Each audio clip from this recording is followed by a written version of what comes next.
DRG Kids। कहानी जादुई विशाल बतख। किसी गांव में धनराज नाम का एक बहुत ही अमीर आदमी रहता था। उसे अपने पैसे का बहुत घमंड था और वह गरीबों को मच्छर मक्खी से ज्यादा कुछ नहीं समझता था। धनराज एक आलीशान बंगले में रहता था, मगर फिर भी वो खुश नहीं था, क्योंकि उसके घर के सामने बेचारे गरीब रामदास की झोपड़ी थी और इस झोपड़ी को धनराज अपने बंगले की शान पर कलंक समझता था। पता नहीं ये गरीब लोग मुझे ही क्यों परेशान करते हैं। इस रामदास को ही देख लो, मेरे बंगले के सामने झोपड़ी बनाकर बैठ गया। मगर वो तो उसकी जमीन है मालिक। उसकी जमीन है तो क्या महल के सामने झोपड़ा बनाकर उसकी सुंदरता खराब करेगा? इस झोपड़ी को तो उठाना ही पड़ेगा।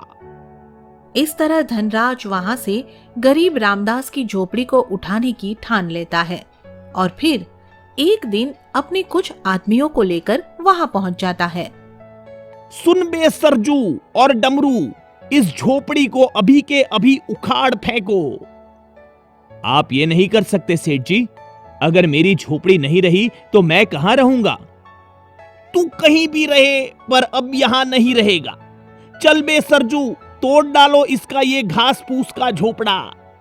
धनराज के यह कहते ही उसके आदमी रामदास की झोपड़ी को कुछ ही मिनटों में उखाड़ फेंकते हैं और फिर बेचारा गरीब रामदास जोर जोर से रोने लगता है। आपने ये अच्छा नहीं किया सेठ जी। पैसे का इतना घमंड ठीक नहीं होता। अबे गरीब कहीं के, पैसा होगा तो ही घमंड होगा ना। मेरे पास पैसा है इसीलिए घमंड है। अब तू यहां से चलता बन, समझा? धनराज के इस तरह से धमकाने पर रामदास रोते हुए वहां से चल देता है और कहता है, मैं जा रहा हूं, पर एक दिन अवश्य लौट कर आऊंगा और उस दिन आप बहुत पछताएंगे सेठ जी। जरूर लौट कर आना, मगर आना तभी जब तेरी औकात यहां शानदार मकान खड़ा करने की हो जाए, समझा? धनराज से यह कहकर रामदास रोते हुए गांव से बाहर चला आता है और फिर चलते चलते बहुत दूर एक जंगल में आ जाता है। क्यों ना मैं यहाँ इस जंगल में ही रहना शुरू कर दूं? गांव से तो अच्छा ही रहेगा। धनराज जैसा कोई घमंडी अमीर तो ना सताएगा। रामदास जंगल में रहने की सोच ही रहा होता है कि तभी उसके आसपास कुछ मधुमक्खियां मंडराने लगती हैं। अरे ये तो मधुमक्खियां हैं। इतनी सारी मधुमक्खियां। भाग ले भाई रामदास, नहीं तो आज तेरी खैर नहीं।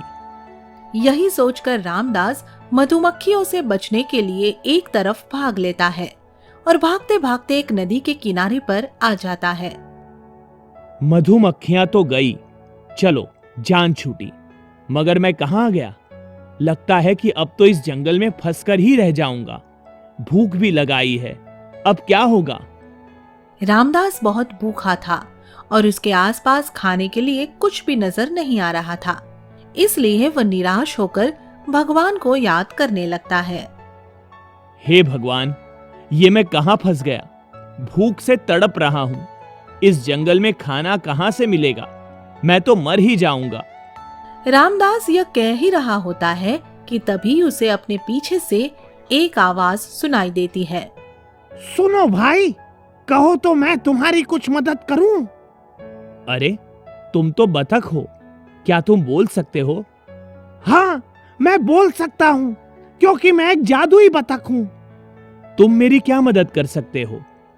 फिलहाल तो मैं तुम्हें भोजन खिलाकर तुम्हारी भूख को शांत कर सकता हूँ। सच?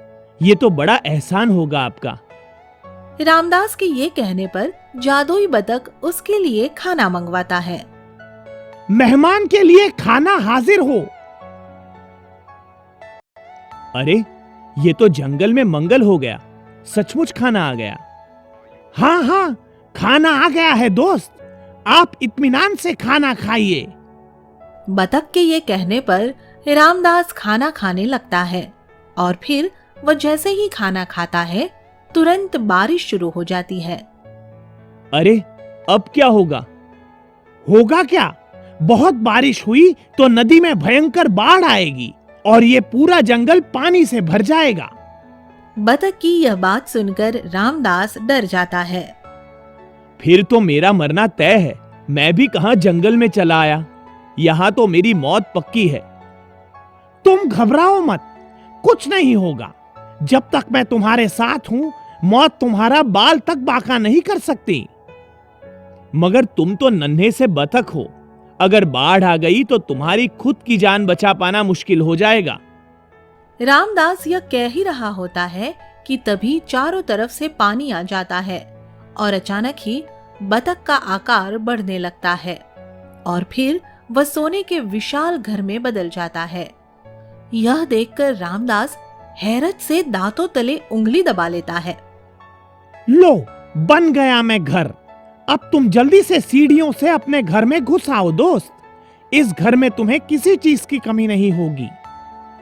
वाह, कितना शानदार घर है।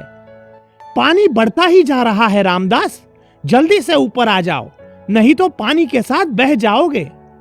बतख के ये कहने पर रामदास ऊपर घर में प्रवेश कर जाता है।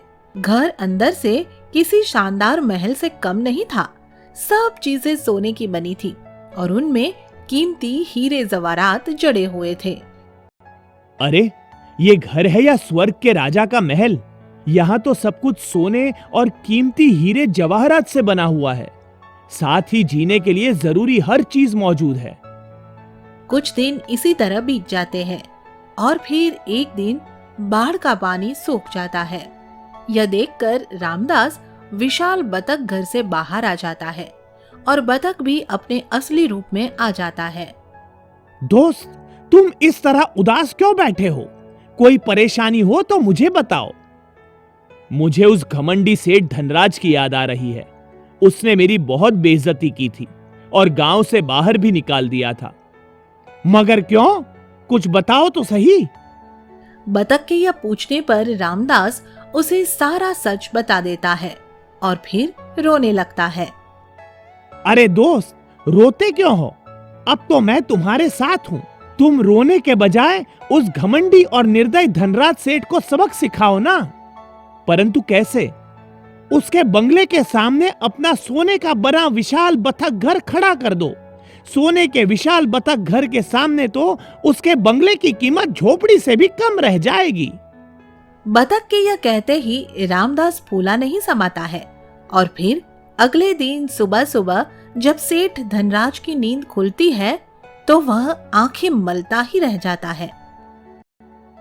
अरे, ये क्या चमत्कार है भाई! रामदास की झोपड़ी की जगह ये सोने का विशाल बतख घर, यानी बतख के समान सोने का महल, ये एक ही रात में किसने बनाया? उसी ने बनाया मालिक। कल यहाँ से आपने जिस गरीब की झोपड़ी तोड़ी थी। क्या रामदास ने बनाया है? और वो भी एक रात में? ये तो गजब हो गया। हाँ मालिक, इस गजब को देखने के लिए सारा गांव उमड़ पड़ा है। मैं तो कहूँ इस सोने के महल के आप भी चलकर दर्शन कर लीजिए और क्या? और उस अपने से बड़े सेठ रामदास से चलकर अपने गुनाह की माफी मांग लीजिए। रामदास का यह जादुई सोने से बना बतख घर देखकर सब आश्चर्य में पड़ गए और इस अनूठे घर को देखने के लिए दूर दूर के गांवों से लोग आने लगे। धनराज को भी अपनी गलती का एहसास हो गया। वह समझ गया कि धन दौलत और अमीरी का घमंड किसी के काम का नहीं होता है, क्योंकि इस घमंड के टूटने में देर नहीं लगती। पल भर में राजा रंग और रंग राजा बन सकता है, जैसे रामदास बन गया। यह सोचकर धनराज रामदास के पास गया और भाई रामदास, हमें माफ करना। हम दौलत के घमंड में अंधे होकर ये भूल गए थे कि आप हमारे पड़ोसी हैं। भले ही आप गरीब हैं, मगर हमारे भाई हैं। आज के बाद हम इस तरह की भूल कभी भूल कर भी नहीं करेंगे। इस तरह धनराज के माफी मांगने पर रामदास उसे माफ कर देता है और फिर दोनों पड़ोसी मिलजुल कर खुशी खुशी रहने लगते हैं।